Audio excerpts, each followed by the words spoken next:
Welcome. Basically, let's talk about the future. We all know that something big is about to happen. There's some interesting theories out there about what this is going to be, but what's really going to happen?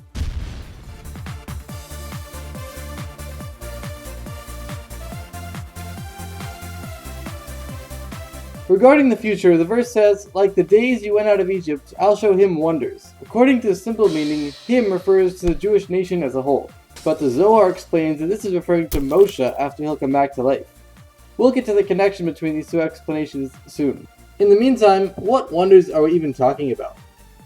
Basically, it says in a verse that two of the miracles of the future will be the splitting of the Egyptian sea and the splitting of a certain river, whose identity we'll talk about soon. Both of these miracles will be similar to the splitting of the sea in the past, but the splitting of the river is actually the main one, as will be explained. Stay tuned. So basically, to start off, what was the point of the splitting of the sea?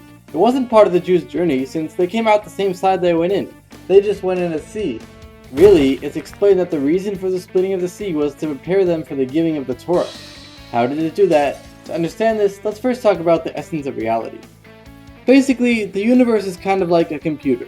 Just like everything in a computer constantly needs to have electricity flow through it in order for it to work, so too it's said that in order for the world to exist, it needs to be constantly recreated every moment through an infinite energy source.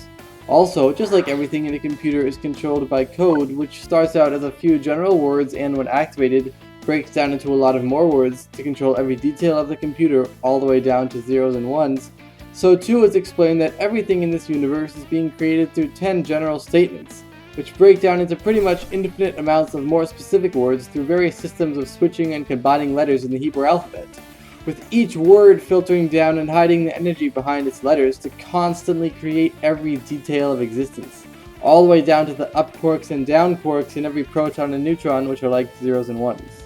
So since the words cover over and hide the energy behind them, they're like a sea which also hides everything within it. So the splitting of the sea in this world also split the sea of these words, allowing everyone there to clearly see the energy behind them, which was a good preparation for the giving of the Torah, which allowed the infinite energy to actually become a part of this world every day from then on. This was all in the past, but how's the future going to be similar? We'll find out. So just like the splitting of the sea in the past prepared the universe for the giving of the Torah, so too the splitting of a river in the future will prepare the universe for the giving of the unlimited inner dimensions of Torah through Mashiach. So what river are we even talking about? Basically, it says that a river flows from Eden to water the garden, which is actually a different place. And that river breaks off into 4 sections, and our river is the 4th, the Euphrates. We'll get back to this soon, but in the meantime, let's talk more about words. So we said earlier that everything is being created through words, which hide the energy behind them. But actually, that energy is itself being created by different words. So the words behind the actual world are compared to words of speech, because just like speech is separated from a person, similarly, these words hide the energy so much that this world feels separated from its source. However, the words creating that energy itself are compared to words of the mind, because just like the mind is more connected to the essence of the soul, so too are these words more connected to the essence of everything. These words are also compared to a river, because just like a river is always moving, so too the mind is always working. So this river that we've been talking about is connected to the force of the words that are constantly flowing and hiding the energy of Eden, which is the source of everything. In fact, regarding Eden it says, "No eye has seen it, yet." But we will soon, because just like the splitting of the sea in the past also split the words behind this actual world, bringing out the energy hidden behind them, similarly the splitting of the river in the future will also split the words behind that energy itself, bringing out the essence of all reality, the level of Eden. And that's what our verse means when it says, "I'll show him wonders," because we'll be able to actually see Eden, the essence of reality. And when that happens, then we'll be able to grasp the unlimited inner dimensions of Torah, since we'll be able to learn by just looking right at the source of everything. So that's all interesting, but why does the verse that talks about the splitting of the river finish off with, "and they'll walk through in shoes"? It's a big issue.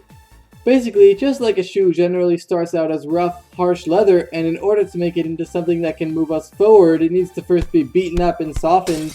So too, in order to bring us forward to the essence of all existence, we need to first fix up and step on our own animal souls. Speaking of souls, everyone has at least 2 souls. Like it says, I've created souls, implying 2. One of them is, like we said, an animal soul that wants to do whatever. But the other one of them is the real soul, which is actually connected to the essence of the infinite energy behind everything. So based on this, we can better understand what a particular Hasidic discourse asks on the verse, "Then Moshe and the people of Yisrael sang," referring to the song at the splitting of the sea in the past. In Hebrew, the word "sang" grammatically only refers to one person in this verse, even though both Moshe and the whole nation was there. So it explains in that discourse, based on other places, that there's actually a level of Moshe within each of us, which is the essence of the real soul. And the word "sang" is referring to that level of Moshe that was brought out within each of them. And that's why the word "sang" is in the singular. That was the past. But it was also the future. Since it says in the Midrash that the verse, "Then Moshe and the people sang," could also be read in Hebrew, "Then Moshe and the people will sing," in the future. Because the Moshe within each of us will be brought out again, in the real future. It'll be pretty emotional. So by bringing out the Moshe within each of us now, we can actually go back to the future, since the future was already here. And fulfill the prophecy of "I'll show him," the Moshe within each of us, wonders, with the coming of Mashiach right now.